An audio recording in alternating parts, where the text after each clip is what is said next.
there's three things you really need to understand, and that's price, momentum, and time. Now, how you define those characteristics is going to be left up to you. Price simply is support and resistance levels. All traders have different ways of formulating support and resistance levels, whether it's trend lines, previous highs, Fibonacci sequences, or just general demand and supply zones that they can see with their own eye. Now, the other calculation that you have with momentum is, for me, the way I look at it, if a bar is overlapping or bars are expanding. And one of the things that I include in my framework, which I'll go over here today, is expansionary bars calculated using what is called the average true range. And the average true range can be calculated over any number of series of bars. You can have a 10 bar average true range. You can have a 14 bar average true range. Obviously, the longer range you use, the more factors can be taken into consideration. For intraday trading, I use a 10 bar ATR. And one of the things you're going to see on my screen is this code that I've had custom built. It's on the top left of my screen. And it's calculating a couple of things. Number one, it's calculating the average true range times 1.5. So the average true range here for the Russell, actually, I'll just go the ES, probably the easiest to, it's the most liquid futures market for indexes. But the S&P 500 here, this calculation where it says ATR 10, that means it's calculating these 10 bars, and the factor is 1.5. Now, in my study, I can actually go in here and edit this study. So I'll go in here, edit this study, edit properties, and I can change the factor, which is the multiplier of the average true range, as well as the number of bars that I want included inside of the factor. But when I'm looking at the market, I'm looking at the market in 25-minute segments when I'm day trading. So the open, after the open, 25 minutes into the day using East Coast time zones is 9:55.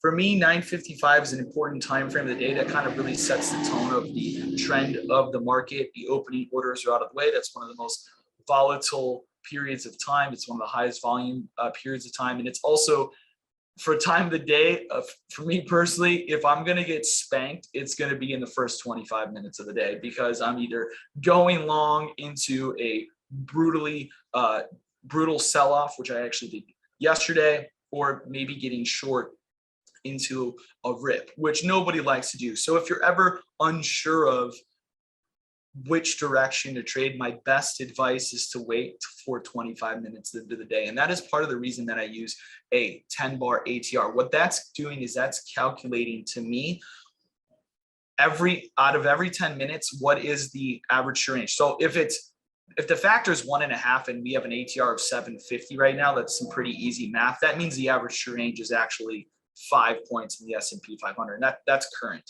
So the average true range in the S&P 500 is 5 points. Now, the other important thing that I like to consider, obviously, risk control is a huge part of trading.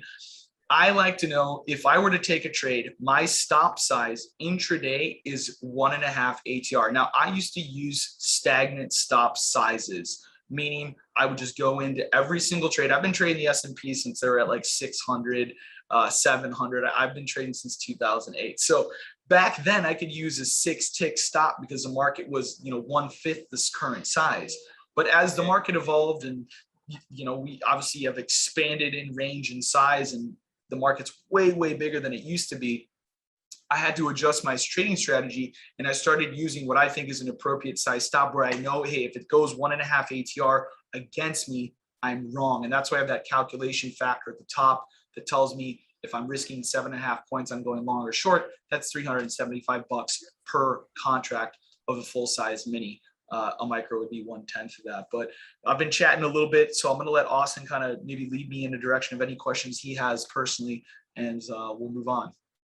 So that whole ATR thing is a custom study that you had made, right? Yeah, it's a custom study that I had made. Perfect. So where can people get the custom study if they wanted to use something like that? Because it obviously looks super beneficial.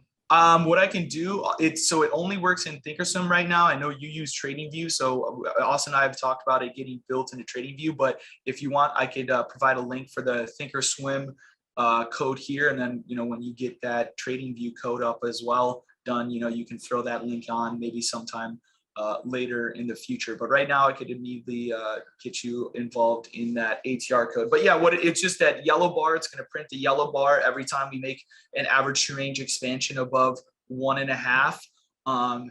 And then it's going to give you the risk factor as well as the number. So I use it for stop size as well as if you look at the market, I mean, the open is always going to be an ATR expansion, like literally every single day, because it's the most volume, typically speaking. And then, but you'll see in the middle of the day, like when we have this ATR expansion right at 210, I'll go, when we have an ATR expansion, one of the things I do is I count 25 minutes out. Like I was talking about that factor of 25. So 1410 add 25, we're looking at 1435.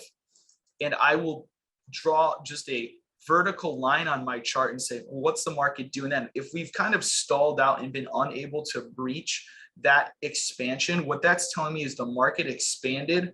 We're right at really the current highs of the day, and we're not pushing through them. So then I'm starting to look for potential weakness or setups in that weakness. And one of the other indicators that I have on my chart that is available on the Thinkorswim platform for free is this dashed red line, or these dashed red lines, and that's called the parabolic SAR. It might be available on TradingView as well. I'm not sure. Is it? Yeah. So if I see, like here you have an ATR expansion down, and then shortly thereafter you have a PSAR break, I might be looking for, some type of entry where I can risk whatever the ATR is times 1.5 into, a short setup. And then the only other indicator I really have here is this VWAP, which obviously anybody can get a hold of. And then a couple of price-based indicators. It's really not too noisy. Now that I've talked about it, it's like, well, I have this indicator and that indicator, but all of my indicators are related to price and momentum in direction of the trend. But yeah, that's where they can get it. I know that was a long-winded answer for your question on where they can get it, but. Oh, perfect. So diving into like trade setups a little bit more using these indicators as an added confluence. So besides like a PSAR break after you get like these extended expansion bars, like what else is like going to be like a typical like intraday setup for you? Like what are you looking for every time that you place an intraday trade besides an expansion bar or in confluence with an expansion bar and a PSAR break? I'll go over the one setup here that I often trade more than just one setup a day, but today I was coming off a losing day. And so when I come off a losing day, I like to make sure I'm a lot more patient. But the one trade I did take, which I was pretty happy about because it was an incredible trade and was really patient for it, was this level here near 22.18, or actually my bid was 22.21s. And let me show you what this level was.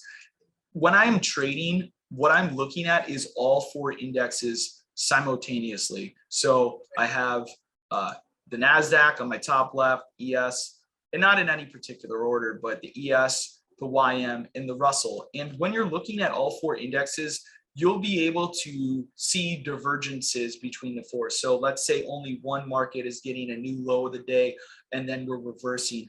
What I saw at what time was that? This was right at 140. At 140, if you look across all of my screens, and I'm going to zoom in here so you guys can see this in a little better detail, and I'll explain why I chose the Russell over the other markets. At 140, the NASDAQ had made a new low of the day. This purple dashed line, if you go to a 4-hour chart, I'll show you what that level is a level I had done up in my morning trade plan, which was just the lows from the 19th. So I knew that was a potential support level. It's just a prior daily swing low. Anytime I have a dashed line on my chart, that means it's a daily level. Depending on so dashed is daily on my chart. So if you see a dashed orange or a dashed purple, that means it came from a daily chart. If it's solid, it came from a 4-hour. And if it's, I should say this is dotted. If it's dashed, it's actually hour. This is dotted, Gotcha. to be exact. A dashed line would look like this, but I think labeling your support and resistance levels based on the time frame at which you came up with. This one I just drew at 14,901. That is how I would draw an hour level. But labeling your support and resistance levels based on the time frame at which you did the analysis from, I think is extremely important, because once you're coming in, you're like, oh, where's this from? Like, I forgot. It's like, oh, that's a daily level. So anyway, we were coming down into that support zone in the NASDAQ, and then the YM made a low of the day, and the ES actually, let me move this over, made new lows of the day at that same time at 140. The important factor here is you got to understand the time frames when it comes to futures trading. 140 is coming out of lunch, and typically from 140 to 2 o'clock East Coast time is when you can see a reversal, because you have all of the traders who've been dicking around for 2 hours in the middle of lunch, and they're probably going to get stopped out. It's just a reversal time frame, just like the European close at 11:30 is a reversal time frame. The 1:30 to 2 o'clock is a reversal time frame because it's that coming out of lunch. The 11:30 is going into lunch. We had come into that, made a new low in the ES, and then instantly you can see these 5-minute candles on every single market, new low in the NASDAQ, new low in the ES, and then we got bid and closed that candle green. Now, at this point in time, I'm looking at all 4 markets. Well, the only market that was above its parabolic SAR was this Russell trade right here. And I had a support level, which was a trend line from yesterday's low to the low of this morning. So I have a trend line, third touch, which is really the only touch I trade.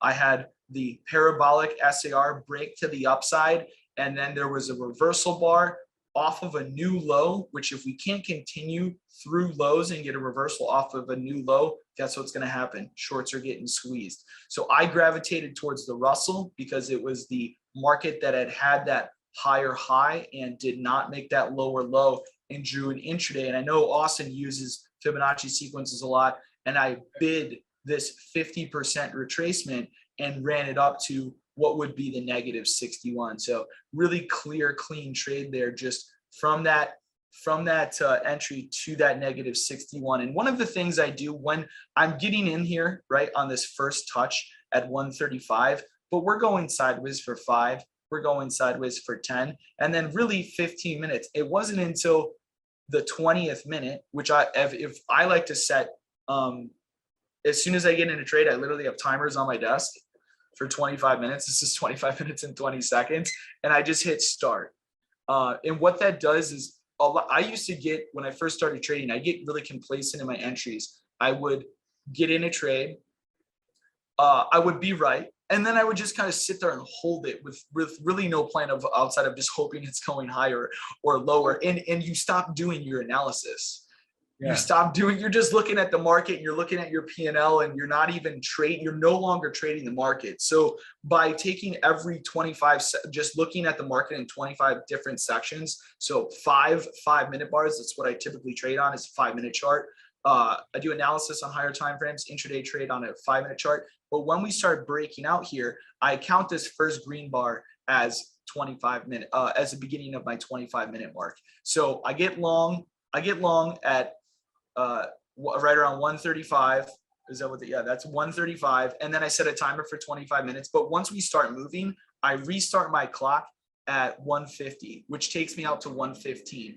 And at 115, we were up here. So normally I would just go for that negative 23. But if we are above that negative 23 within my 25-minute time of beginning to move up, that tells me that momentum could potentially continue, and I reach for the higher target. And that's a game time decision. And we have just come back into the same support level here in the Russell into, I mean, what is it? We got like 30 seconds to the close. Yeah. But that would be a strategy. And I think it's really helpful. Like, even if you trade all of, like, just one of the markets, one of the things that's hard to get used to is the different sizes of the markets, because the NASDAQ's the biggest contract. Yeah.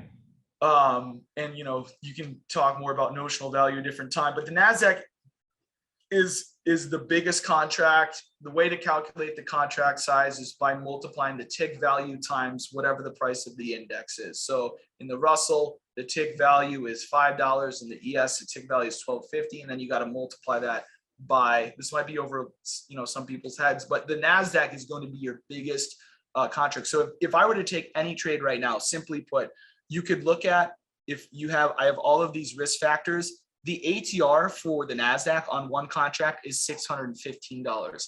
In the Russell, it's 225. In the ES, it's 375, and the YM, it's 245.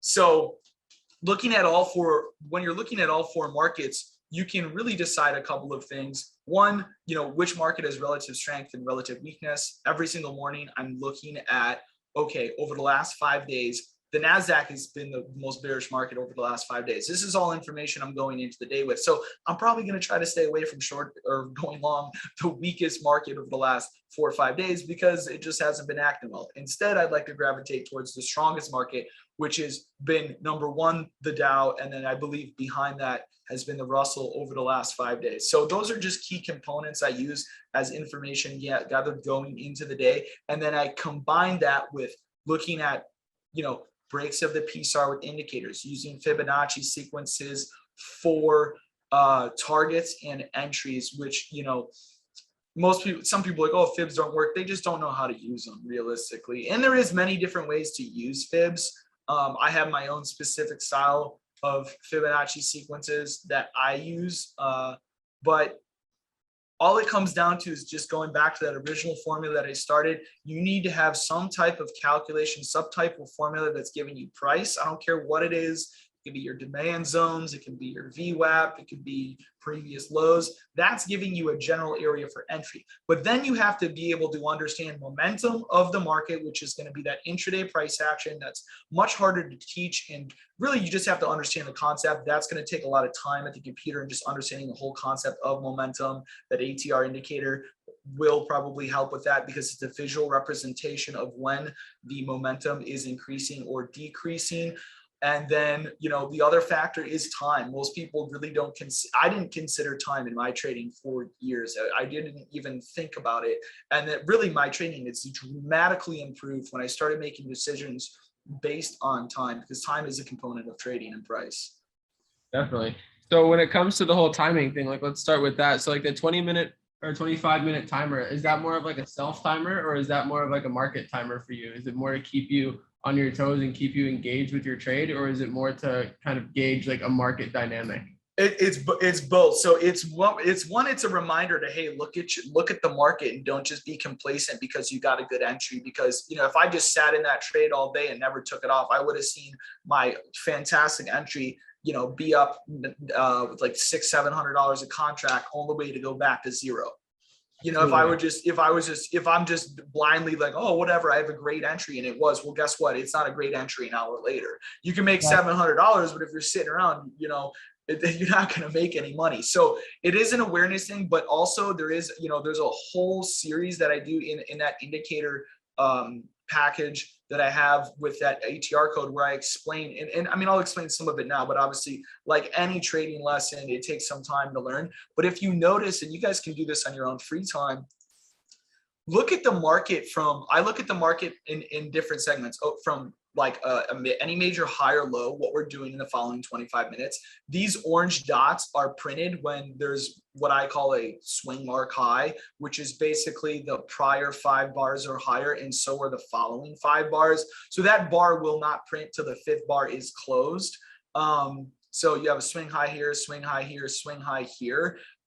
If you're looking at the market in 25-minute segments, and I'm going, oh, okay, here at 2:45, we go lower, we go lower, we go lower, we go lower. We're still lower 25 minutes later. Your swing marks put in, your PSAR is broken, your back below VWAP, and then we roll over into the end of the day. This is all a factor. It's not just my awareness, but if you look at the market, oftentimes, for whatever reason, this took me a long time to figure out, we move in 25-minute cycles. So you can see here, the sell-off begins at 3:20. So that's 5, 10, 15, 20, 25. Okay, after 25, you have your first green bar. Let's look at this move up here. 5, 10, 15, 20, 25. After the 25th bar or the 5th bar in the 25-minute, guess what? Your first red bar. So it's just something that I've noticed, like here, 1, 2, 3, 4, 5, we stop moving. You know, it's kind of crazy. But if you pay attention, what's up?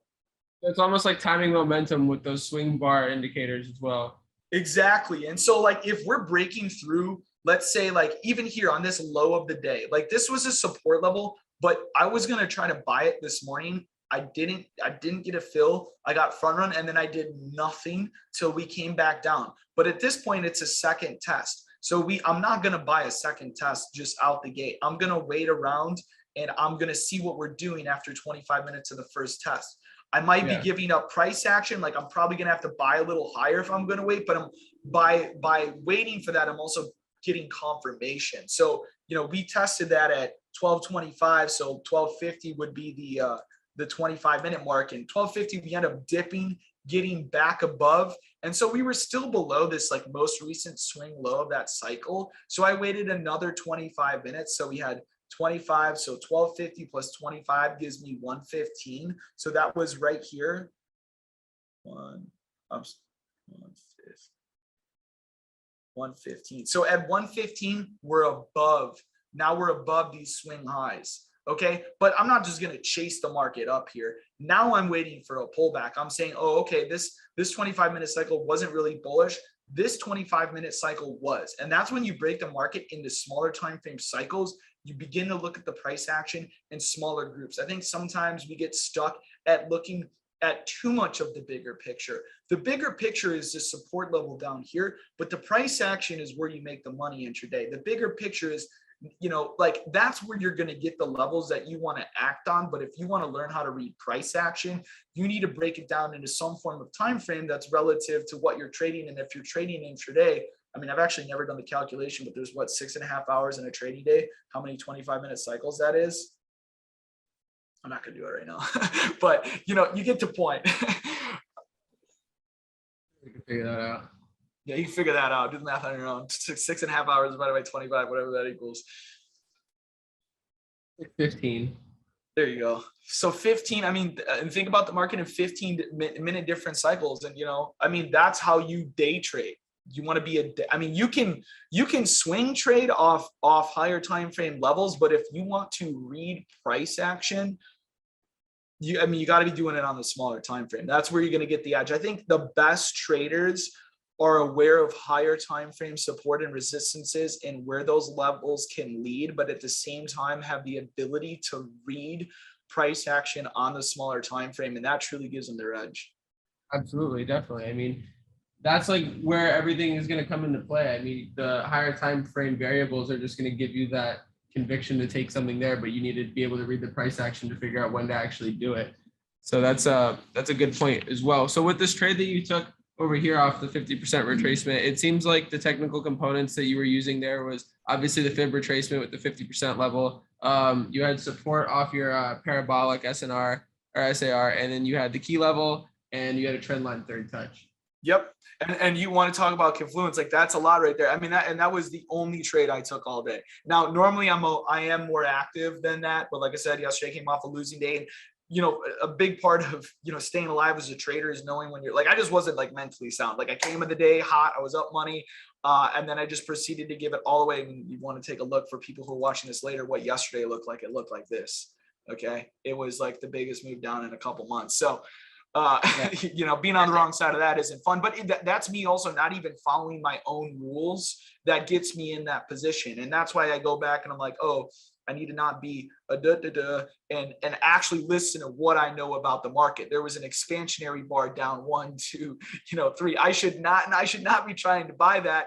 But, we've been in such a aggressive long sequence market that's really been the only thing working, that I'm not even thinking shorts until the day of. And then it was just a slam off the open and, a couple stop outs and, you're like, oh, it's not fun. Definitely. So just to like break that setup down one more time before I go into the next thing I wanted to ask you, it looks like you're just like basically using, was that a 4-hour level, the dashed one? Yeah. So the 4-hour level, this is a fib level that I had. It's a full halfway back. So it's the full 50% retracement from last week's low on Monday. Every single morning I know where all the higher time frame fibs are. So we have a full halfway back, which is, almost any fib trader would be potentially looking where that level is. And I always like to turn off my extended session to kind of see if a level looks clean as well. And you can see that is actually the resistance from last Wednesday that we broke out and gapped above on Thursday. So just from a general price action zone standpoint, if somebody's a zone trader, they would probably look at that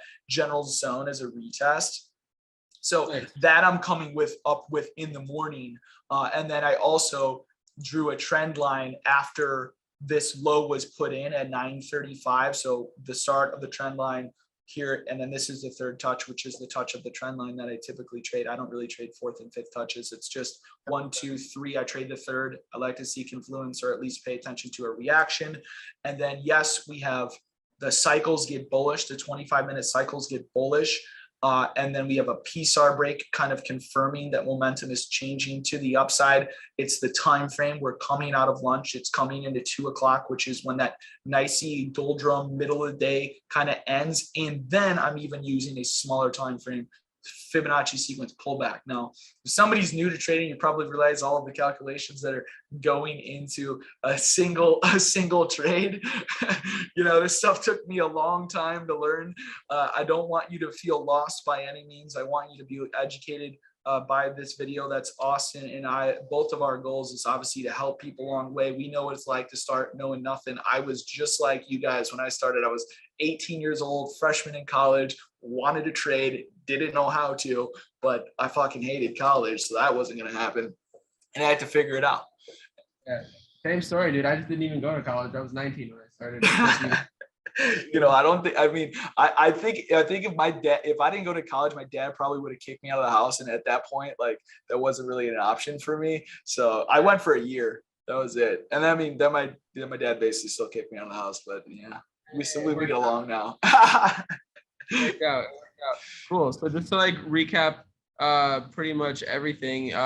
One thing I wanted to ask you about the ATR expansion bar thing is, will you normally, in most cases, I guess in this case we couldn't really apply it here, but if you saw the expansion bar was a bearish candle, would you be looking to trade in the direction of that expansion bar, or are you are you not really using that as a factor with those? It really depends on the general theme of the setup. I don't typically like to fade in.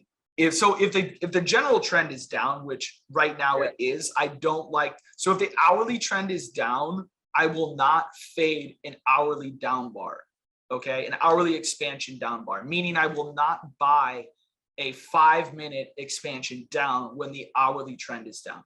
If the hourly trend is up, I will buy a 5-minute expansion bar to the downside. So that's the clear determiner. Otherwise, here we have a very clear, and just don't confuse trends. Just trends are just simple trend lines. Are we making higher lows or lower highs on the hourly? Just define it like that. Yesterday, we were making higher highs and higher lows, but I'm not going to just buy it because I have a bar down, like an expansionary bar down. That's not a buy signal for me. Yeah. It's just, if we expansionary bar down directly into my support, and I still think that support is valid, I will take that trade. But in this case, we have an expansionary bar down here at 1220, and I know that higher time frame is down. What I'm telling myself is, don't be an idiot. Literally just wait 25 minutes. You're not going to miss out. I think we have as traders, we want to react and get in, and, we have this tendency to over trade. But the easiest thing to do is, when I see that yellow bar pop up, I go, okay, 1220, drag it out to 1245 and just wait. Yeah, definitely. So are you using these more of a tool to calculate exhaustion or to calculate momentum? To me, those are factors that are both determined after. So if it is a momentum signal, but it becomes an exhaustion signal if it fails to continue. Gotcha. So I look at, initially when the bar prints, it's a momentum signal. If the bar prints and we don't continue over the next 25 minutes, that then becomes an exhaustion signal. Gotcha. And you can look at this breakdown here. The previous time we had an ATR expansion was 1135. everything below the beginning of that move down is, that's just resistance, right? Like we puke down, we rally back up. Well, guess what that is? It's just a 50% retracement short for the day. But yeah, so hopefully that answers your question regarding expansionary bars to the downside or upside. Makes So sense. yeah, Cool. go ahead. Like if the trend continues into the bar, then that's a sign of momentum. But if if it stops moving in that way, then it's a sign of exhaustion. So you basically have to use following price action to make that determination. Exactly. Like here in the morning, and when you have like them go down and then back up into each other, like basically we just go immediately into a wedge, and that wedge lasts all the way for that was a 2-hour wedge. So we go expansionary bar down off the open, expansionary bar back up, expansionary bar stall, and then we wedge for 2 hours. And that's the type of price action you're going to see. But once again, within 25 minutes, if I 9:30 open, 9:55 is the market await. That's 25 minutes. Well, 25 minutes, guess what? We're back right at the open. And we've, although this is a huge move, you got to be a sniper of a trader to get long and get back out, because a lot of times when you see these big moves, you think you're going to ride them. Definitely. Instead of just banging the keys and being like, hey, I just made 15 points in 10 minutes. Like I should probably just take it. Like exactly. That's the aspect comes into play and helps out a lot with that, because if you are aware of that, it gives you like a really good idea of the exits. Like just like you were saying earlier, like you get in a trade, if you don't use that time or you kind of stall out, like I definitely think the exit strategy is just as important, if not more important than the entry strategy. Mm-hmm. So absolutely. And honestly, when I see as we were expanding, and that's why it's important to be aware of support and resistance. Like we can expand down, but that's a daily halfway back long. We're not just going to crack it. We're not just going to rip through that level. So you need to know, hey, we just double expanded down. Like we went from, we dropped 20 points there in 10 minutes. You're not going to get more than that. You just had 2 expansionary bars down into a daily support level. You're not going to get continuation on that trade. Take your money, get out of the trade, move on. Definitely. So it's really interesting, how you broke down the whole intraday entry strategy itself is basically using higher time frame confluences, whether that be levels or fibs, and then just finding your entry signal based on the same factors, just on a lower time frame, just breaking it down from there. Yep. It makes sense because it gives you your entry zone with the higher time frame level, and then you just have to pretty much time it right with the lower time frame confluences and technicals there. Yeah, I mean, just that piece of advice is worth the price of admission to anything you want to get in. As far as it comes to education, you need to learn how to define support and resistance using some methods, but then you need to learn how to read the price action off those support and resistance levels. Definitely. That's a really, really good point. Just breaking it down once it gets into that spot. Because I feel like most people, they'll have those levels drawn and then they'll just be watching it on whatever chart that may be. So let's just say you drew that 4-hour level. They'll watch that on the 4-hour chart, throw that order on there and not really have any idea of where to place their stop or where to even place their entry. They're just kind of buying into that zone. So dropping time frames and reevaluating it from there is a really, really good point of view that I think a lot of people overlook. For sure. And especially if the other thing is if you're sitting at a computer all day, and you're day trading, how you got, I can't sit there and look at a 4-hour chart when I'm at my desk. I can look at it once in the morning, but that 4-hour chart, guess what? It's changing once every 4 hours. Exactly. If you have a developing bar, move to the smaller time frame, because you're going to miss out on learning so much about price action by sticking to those higher time frame charts during the day when you're trading. Okay, if you want to do your analysis in a higher time frame, go ahead. But if you want to learn how to analyze price action, get off those higher time frames when you're at your desk. Sitting there for days just to figure out what's going on, Yeah, you'd be really, really bored. Yeah, no, trust me, dude. That's how I was. That's kind of why I switched to futures overall, just because it was a faster paced market than what I was used to. Yeah. Well, also you'll probably notice from switching over from Forex is there's on the smaller time frames, which might have been a change for you, that futures are more technical. You get those, a lot of news events in all the Forexes. You get those, mad wicks. Definitely, dude. This is much better for me because once I opened our office, all I had was time to trade. So then I was just not really looking forward to being in swing trades because I'm just sitting there all day long, monitoring shit. So on higher time frames. So then that's when I started exploring this a lot more, and quicker paced action and it being mostly technical was a blessing because it's a lot easier to manage at that point, especially from an intraday perspective. You don't have to worry about crazy wicks flying all over the place, let alone CFD brokers throwing dodgy wicks all over the place. Won't even get into that right now. But You know, it's futures is way better in my opinion, like night and day difference. I'd never go back, to be honest with Yeah, you. I mean, I used to trade like, I mean, I would look at Forex. I used to trade Forex futures in 2012, like when the Euro crisis was going on, because they got really technical to the methods I use. But as I've kind of evolved my system over the years by like really looking at just the indexes, like when you look at all four indexes, they all correlate. Like, I mean, of course, the futures pairs correlate, but nothing correlates like the ES, the YM, the N, you know, the NQ, and the Russell. Nothing correlates like those. So I mean, you can look at the USD JPY and like, you know, the Euro JPY or whatever. But like, if you want to come up with a really good trading strategy that uses correlation, I think looking at, you know, the four indexes is good. Yeah, I couldn't agree more. They're all pretty much moving the same way.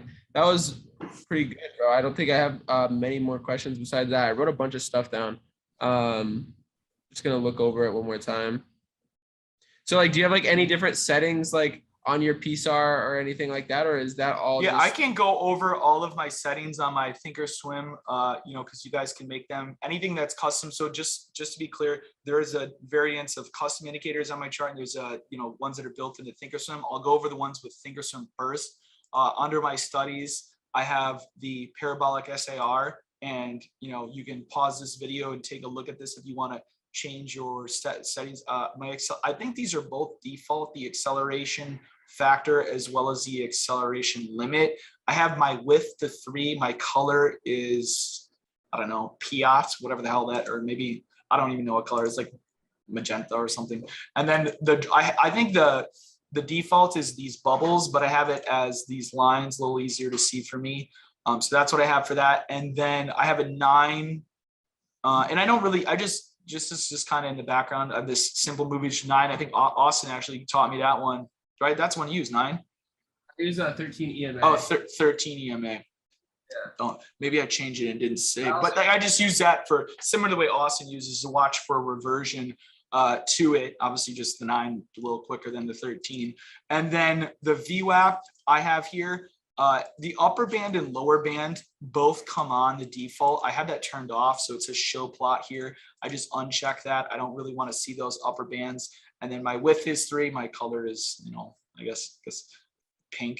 You know, it doesn't really matter what color it is for you guys. It's just for me, I don't like my indicators to be the same colors, like overlapping colors. So I try to make everything different. And then as far as the other indicators that I have on my screen, it's the things that are custom to me. The things that I've built are this accelerator, the ATR expansion bar, which is the newest thing. I've only actually made that in here in 2021. I wish I had it 10 years ago, but that one took me a long time to figure out. And then I have just these dots on my screen that just mark swing highs and swing lows. And then there's this, which I didn't really go over. We can maybe do another video on this. This white dot is just the beginning of a move down that lasts 3 bars or longer in one direction. So you'll have a red. I mean, this is a down bar too, it just turns yellow because it's an ATR expansion, but that'll plot a white dot at the top, and I treat that as resistance. Interesting. So okay. Yeah. So I call that a leg start. Interesting. Okay. Yeah, that's something I came up with. That's crazy. It looks like it works like every single time. Yeah, I mean, it works pretty damn well. It's kind of crazy. That one also took me like over 5 years to figure out. So we're happy to share that with you guys here today. That's really, really cool. So that one is also something that you had custom coded, right? Yeah. So I have 2 indicator packages. One of them is just this ATR code, and the other one includes basically both of these swing dots and leg starts. But yeah, those are both things that, you know, took me years to figure out, and I had them coded up, and they've added a ton of value to my trading. They really help with both, you know, understanding momentum. Oh, really, it's just price and momentum. And then the timer, Amazon, baby, keep 2 of them on the desk. Yeah, $7. It's the cheapest thing I have to offer you guys. $7 Amazon timers. You can use your phone, but I don't want to be on my phone all day. I used to do that, and I was like, you know, I'm just gonna get some kitchen timers. Everything like that. Well, that's really cool with the indicators. Yeah, we'll definitely get those coded up on TradingView, make those available. So I'll test them out, make them available. Everybody else can test them out too. By the time that we drop this video, we'll make it so everybody can have those. And then yeah, this is sick, man. So it's really cool, like, because I always saw your charts before and saw all the different colors and like never really understood like the point of everything. Yeah. in terms of like the yellow candles, and obviously like parabolics are parabolics, but like the little dots and everything, like it all makes sense when you look at it that way. For sure. I mean, like anything, it's breaking down somebody's trading strategy that they've been developing for like 10 years. I can imagine it looks like rocket scientists. I mean, that's why, you know, guys like you and I, like, we have courses. I mean, if you want free, I mean, this is free information, right? But like my course is just so much more in depth, because at the end of the day, like, this took me a long time to figure out, like, you know, and I always tell people, I wish I could have taken my own information that I give out now. I would have saved myself a lot of time and a lot of money. Exactly. I mean, that's why I hit you up, dude, because I wanted to add to the playbook, and I was just not wanting to continue that testing cycle. I was like, you know what? I'm gonna take a page out of the book here, hit someone with more experience, and just dive in from there to get another angle if I want more. That's the best way that I've found to attain knowledge, is just hit up the people that know exactly what the hell they're doing, that have been doing it for a really, really long time. So it doesn't get much more legit than that, you know? Yeah, cool, man. Well, I appreciate you reaching out. This has been a good conversation. I'm excited to see the final product, and we'll chat soon. Appreciate you, man. So yeah, we'll just get this recording uploaded, throw all the description links out there for the indicator packages, descriptions to Jack's page. Jack's, you have a YouTube channel still, right? Yeah, I think it's just youtube.com/startup trading. My Instagram is, I have two. I have one that's just like Austin. We get a lot of fake Instagram, so I'm not going to DM you. Let me just say that first and foremost. I have a Trader, just literally Trader is my personal, and then my business is startup_trading. So if you guys want to just shoot me a follow there, and then check out my YouTube, whatever, feel free to reach out, and look forward to chatting with you. Perfect. Thanks, Jack. Appreciate you, bro. I'll get this video out there, and hope everybody appreciated the content, and Jack for taking time out of his day to pop up on here and share. Make sure to like the video for Austin and subscribe to his channel. Absolutely. Like and subscribe. Yeah, like and subscribe, guys. Awesome. Thanks, Jack. Talk to you later, man. Later.